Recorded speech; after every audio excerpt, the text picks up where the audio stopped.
সম্পূর্ণ অথেন্টিক একটি রেসিপি কলা পাতা দিয়ে নারিকেলের ভাপা পুলি। খুবই মজাদার এই রেসিপিটা, খুবই সহজ, যে কেউই তৈরি করতে পারবে। যারা নতুন তারাও খুব সহজে এই পুলি পিঠাটা তৈরি করতে পারবে। পুলি পিঠা তৈরি করতে অনেকে ঝামেলা মনে করে, কিন্তু এই রেসিপিটা একদম সহজ। নতুনদের জন্য বলছি 100% গ্যারান্টি দিয়ে আপনারা এই রেসিপিটা তৈরি করতে পারবেন। আর যাকে তৈরি করে খাওয়াবেন সে প্রথম দিনে আপনার ফ্যান হয়ে যাবে। আসসালামু আলাইকুম দর্শক, চলে আসলাম নতুন আরেকটা রেসিপি নিয়ে। প্রথমে আমি এখানে দিয়ে দিলাম একটি নারকেল কোড়ানো, তার সাথে দিয়ে দিলাম চিনি, এরপর দিয়ে দিচ্ছি একটু গুঁড়ো দুধ। এই গুঁড়ো দুধটা দেওয়ার কারণে এটা খেতে আরও বেশি মজা লাগবে। আর মিষ্টিটা আপনারা চাইলে একটু কম বেশি দিতেই পারেন। তারপর যখন এরকম কালার চলে আসবে, দেখুন পুরটা আঠালো হয়ে যাবে, তখনই নামিয়ে নেবেন। একদম শুকিয়ে ফেলবেন না, তাহলে কিন্তু এটা একদম ঝুরঝুরে হয়ে যাবে, পিঠাটা খেতে আর মজা লাগবে না। এরপর নিয়ে নিলাম আমি এখানে চালের গুঁড়া। চালের গুঁড়াটাকেও আমি ব্লেন্ড করে নিলাম ইনস্ট্যান্ট। আপনারা চাইলে বাসায় থাকা চালের গুঁড়া দিয়েও এই পুলি পিঠার ডোটা তৈরি করে নিতে পারবেন। এবার আমি পিঠার জন্য ডোটা তৈরি করে নিব। এর জন্য আমি একটা পাতিলে করে গরম পানি বসিয়ে দিলাম। এই পানিটাকে ভালো করে ফুটাতে হবে। এই পিঠার ডোটা তৈরি করা চালের গুঁড়ার ডোটা একটু ঝামেলার, ঠিকমতো তৈরি করে নেবেন। একদম বেশি গুঁড়ি দিয়ে ফেলবেন না, আবার একদম কমও দিবেন না। দেখুন, বেশি শক্ত হয়ে গেলে রুটিটা তৈরি করতে যখন হার্ড হয়ে যায়, তাহলে রুটিটা তৈরি করতে অনেক কষ্ট হয়।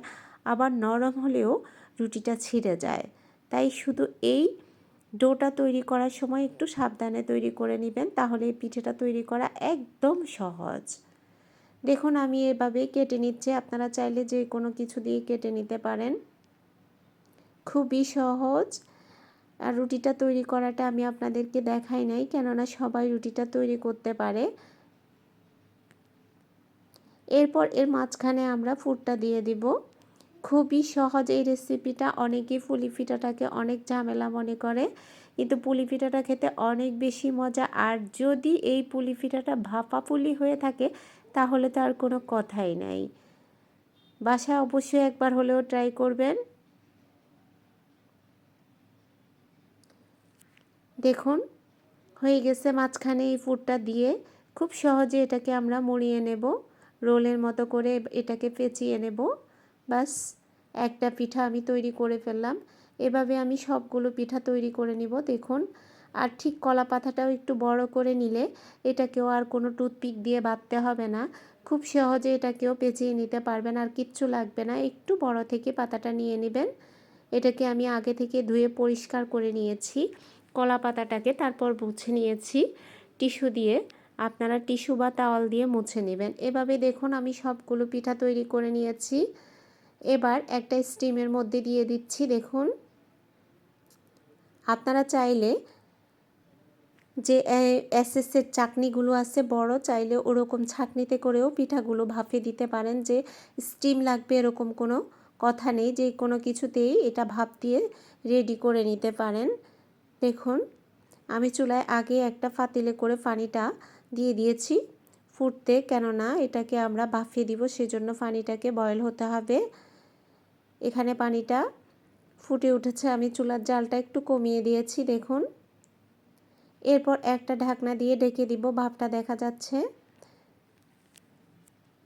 বাস কিছুক্ষণের মধ্যে আমার পিঠাটা রেডি হয়ে যাবে। দেখুন কিছুক্ষণ পরে দেখুন পিঠাটা হয়ে গেছে।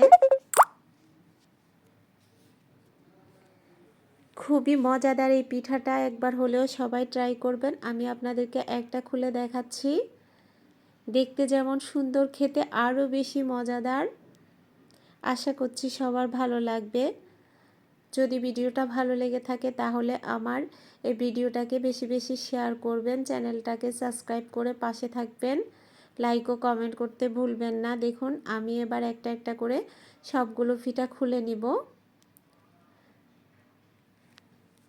আজকে এই পুর দিয়ে আমি আবার আরেকটা ডিজাইন করেও বানিয়েছি। সেটা হচ্ছে আমরা যে পুলি পিঠাটা তৈরি করি সবসময়, যেটা আমরা তাওয়ায় সেঁকে নেই, সেরকম করেও কয়েকটা পিঠা তৈরি করে নিয়েছি। আপনারা চাইলে একই পুর দিয়ে সব রকমই তৈরি করতে পারবেন। তো সবাই ভালো থাকবেন, সুস্থ থাকবেন। আল্লাহ হাফেজ।